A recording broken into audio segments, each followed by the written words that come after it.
Ok, pessoal, bom dia, boa tarde, boa noite. Vamos ver aqui, eu vou mostrar para vocês agora esse nosso curso, que não é necessariamente um curso, né?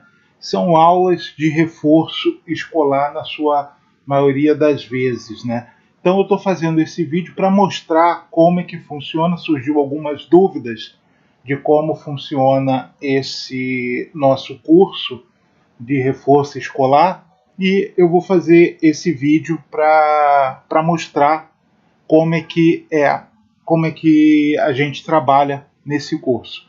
Então o que eu tenho aqui é uma lista de exercícios de uma das minhas alunas que já me acompanha desde o início do segundo grau.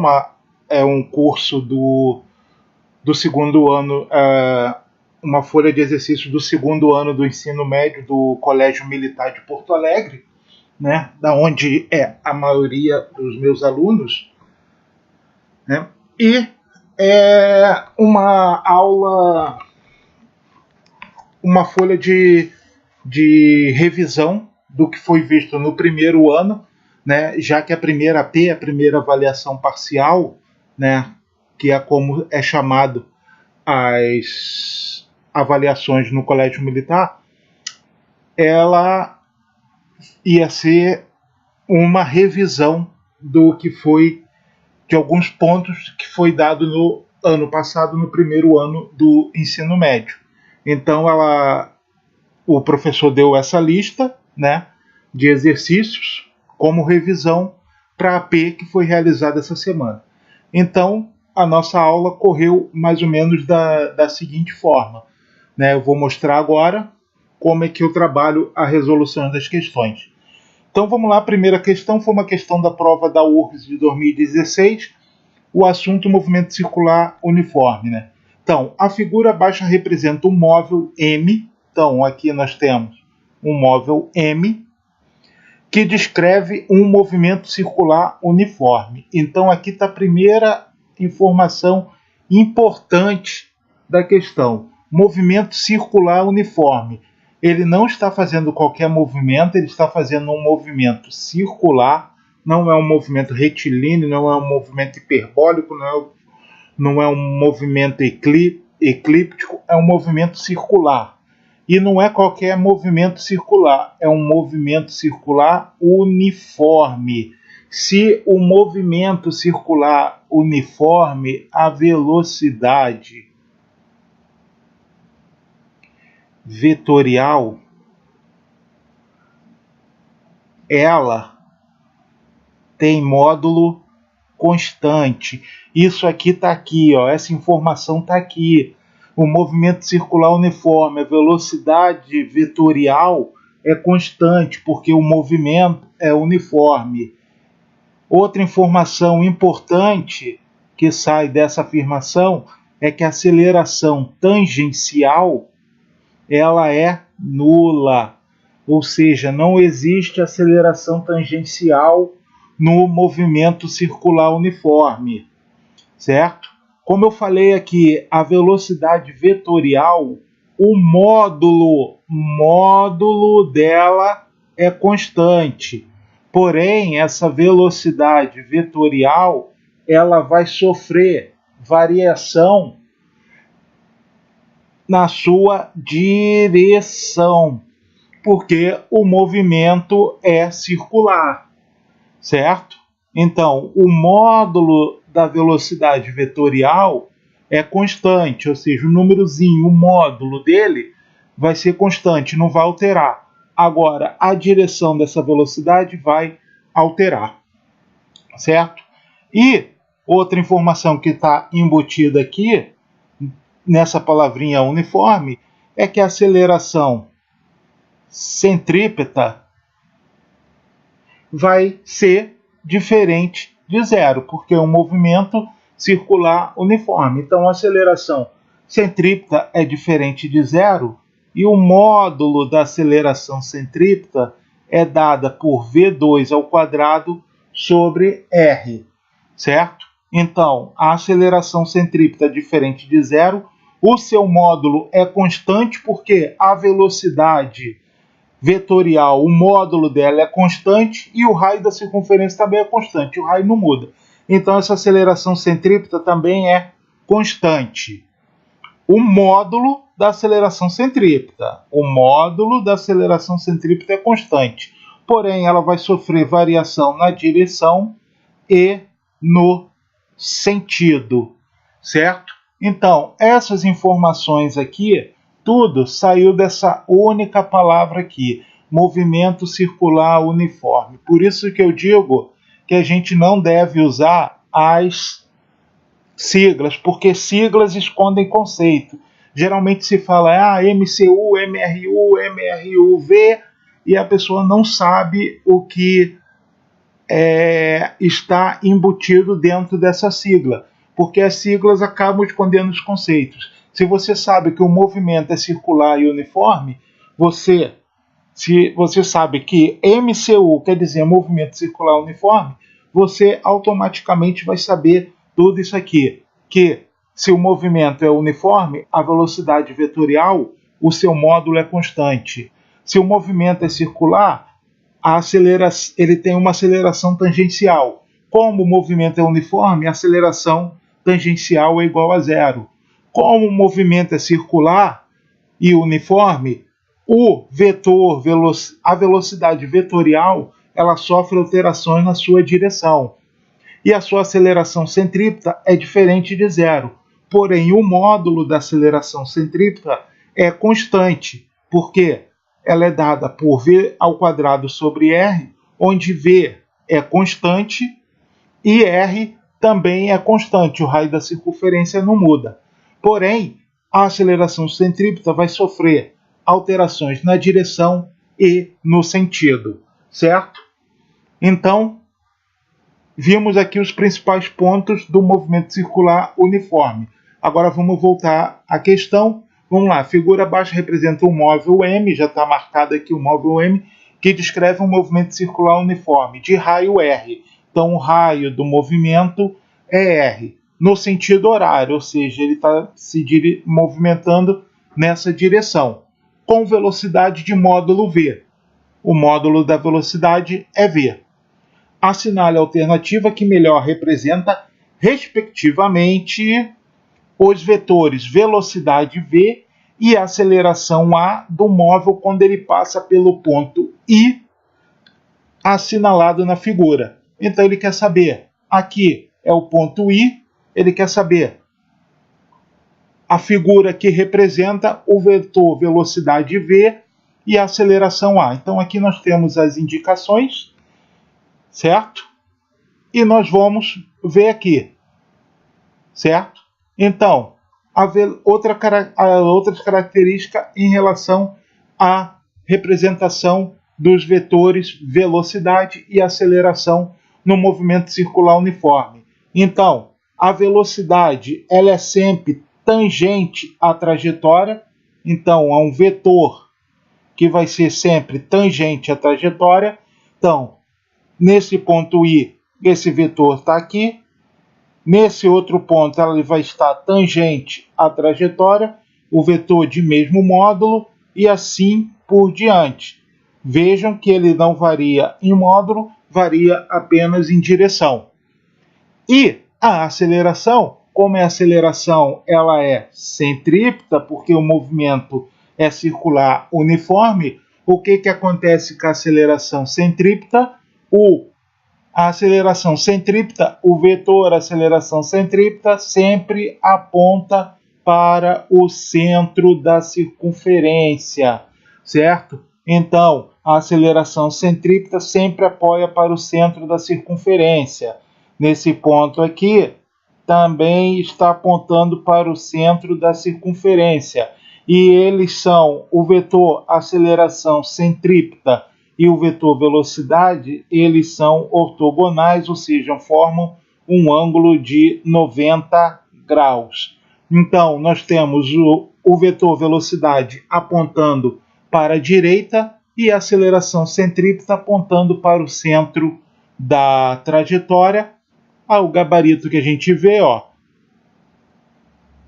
apontando tangente à trajetória apontando para a direita, e apontando para o centro da circunferência, o gabarito dessa questão, letra C de casa.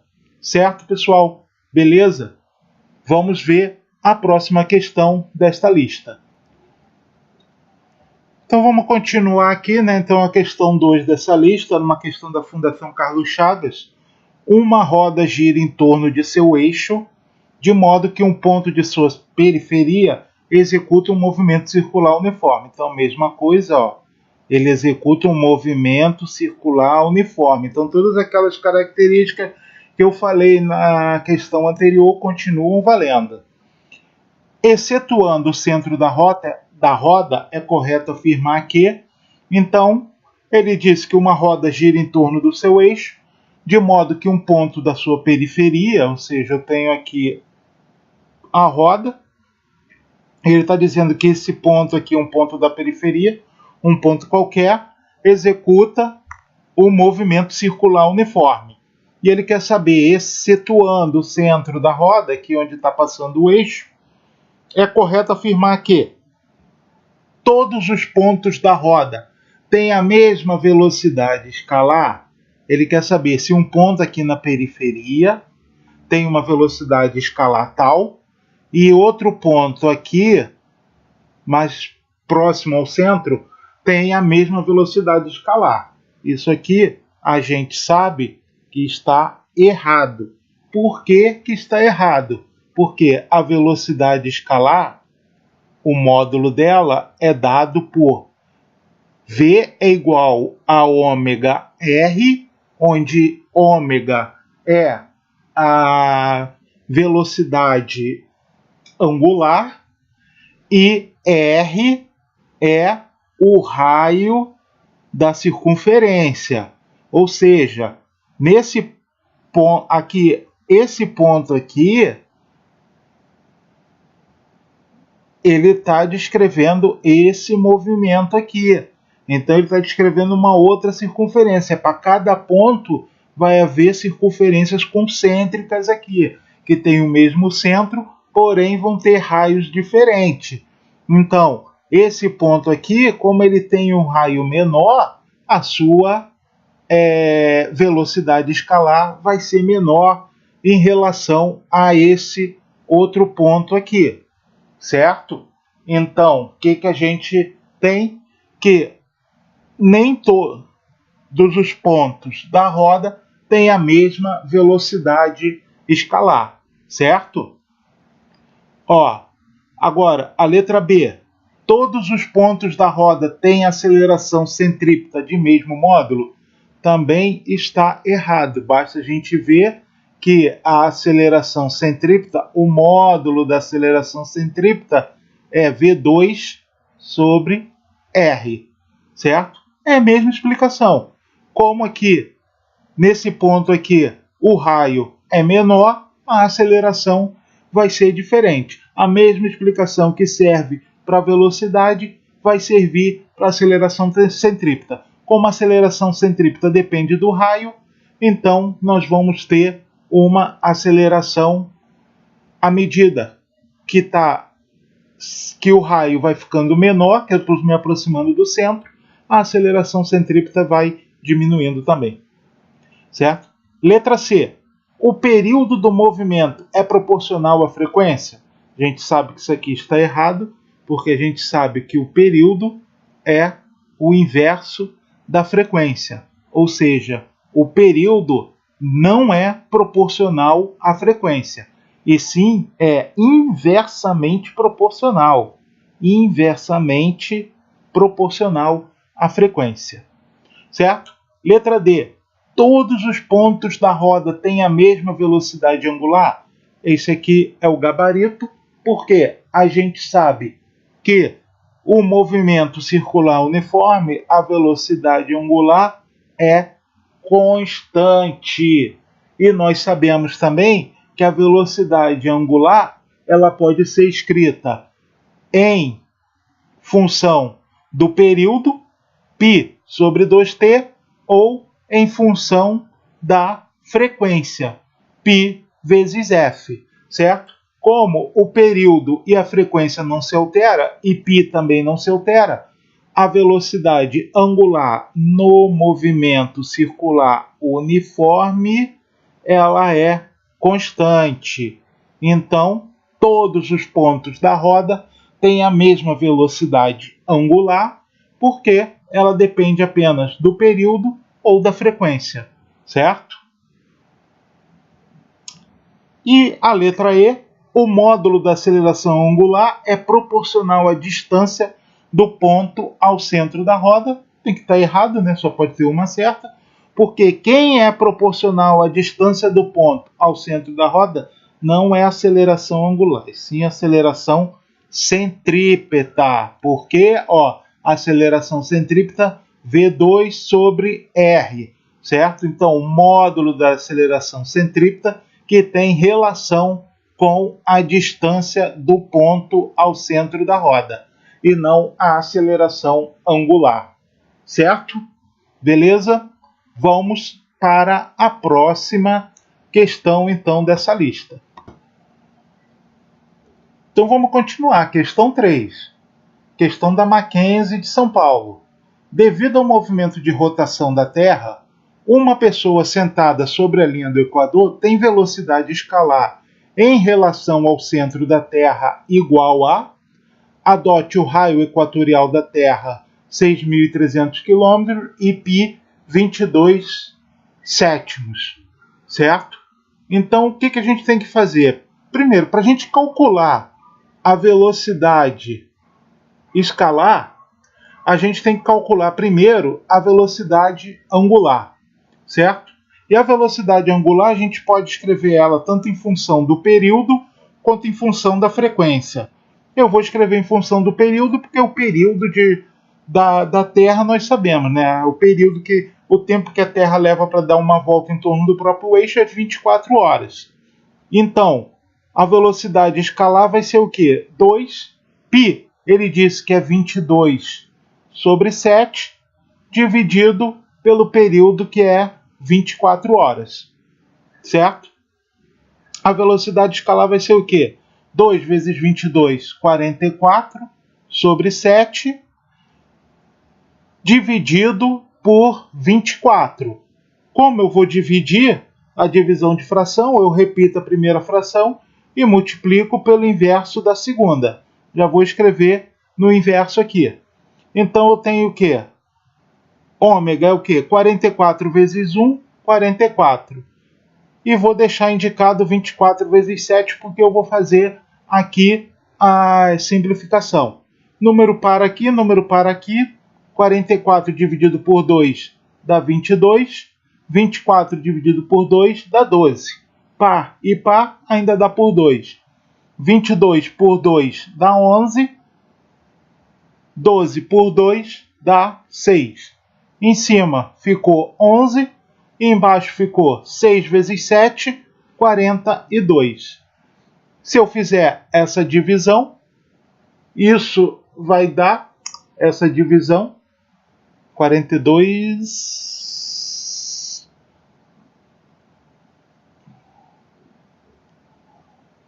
Só ver aqui, calma aí. 24, 2, 6, 42, tá certo. 11, 6 vezes 7, 42. 11 dividido por 42, se eu fizer essa divisão, vai dar 0,261 radianos por segundo, certo? Esse aqui é o valor de ômega. Agora, eu não quero ômega, ele quer saber a velocidade escalar. A velocidade escalar é o quê? V é o quê? Ômega vezes R. V é o quê? 0,261 vezes o raio da Terra, 6.300. Se eu fizer essa multiplicação, vai dar algo em torno de 1.650 km por hora.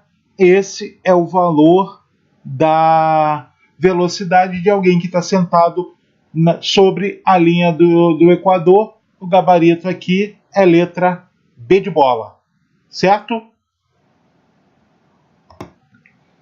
Vamos lá, pessoal. Então, questão 4 agora. Um ponto em movimento circular uniforme, novamente, o movimento circular uniforme, descreve 15 voltas por segundo. O que é essas 15 voltas por segundo? Isso é a frequência do movimento, a frequência F do movimento. Em uma circunferência de raio 8 centímetros. A sua velocidade angular, o seu período e a sua velocidade linear são respectivamente. Então ele quer que a gente diga quanto é que é, com as informações que ele deu, qual é a velocidade angular, o período e a velocidade linear desse ponto. Ora, o período a gente já sabe, porque o período é o inverso da frequência, não é? Se a frequência é 15 voltas por segundo, o período é 1 sobre 15 segundos. 1 sobre 15 segundos é o período, certo? Então a gente já elimina a letra B, a letra D e a letra E. Só ficamos com a A e a C, cujo período é 1 sobre 15 segundos. Agora vamos calcular a velocidade angular. A velocidade angular ela é dada por quê? 2πf ou 2π sobre t. Vamos usar 2πf para ficar mais fácil as contas. Então, ômega é o quê? 2. As respostas estão em função de π, então eu vou deixar 2π vezes a frequência é 15. Ômega é 30π radianos por segundo. 30π radianos por segundo só tem na letra C, já é o nosso gabarito, né? Lá no vestibular, já que isso aqui era da UFPR, o camarada não precisava fazer. Como isso aqui é uma aula de colégio, a gente precisa calcular também. Não vale só marcar a resposta certa, isso vale só lá no vestibular. A gente quer a velocidade linear também. A velocidade linear vai ser o quê? V é o quê? Ômega R. V é quanto? 30π vezes R, que é 8. Eu não preciso passar para metros porque a resposta está em centímetros por segundo. Então V é 8 vezes 30, 240π, centímetros por segundo é V, tal qual está aqui na letra C, nós já tínhamos achado. Gabarito, então, aí a letra C de casa, certo? Então, pessoal, isso aí é uma amostra do nosso trabalho, como é que funciona a nossa aula de reforço. É claro que essa aqui é uma aula que foi basicamente de exercício, resolução de exercício, mas a gente vê também a parte teórica, tudo, o ensinamento teórico que o aluno não aprendeu ou não conseguiu aprender em sala de aula, ou reforçar mesmo aquilo que ele já aprendeu. É deixar claro que eu tenho, como eu disse, a maioria dos meus alunos são alunos do Colégio Militar aqui de Porto Alegre, e muitos desses alunos eles não têm nota baixa. Na verdade, eles querem manter o padrão elevado de notas e procuram essa aula para melhorar cada vez mais as suas notas, né? Então, aqueles que quiserem, tem o contato aí, o WhatsApp, o telefone de contato. Nós ainda estamos com problemas no site, ainda está fora do ar, mas aqueles que quiserem, sintam-se à vontade aí para entrar em contato, e quiser para verificar a disponibilidade das aulas aí, certo? Beleza, pessoal? Então, até a próxima.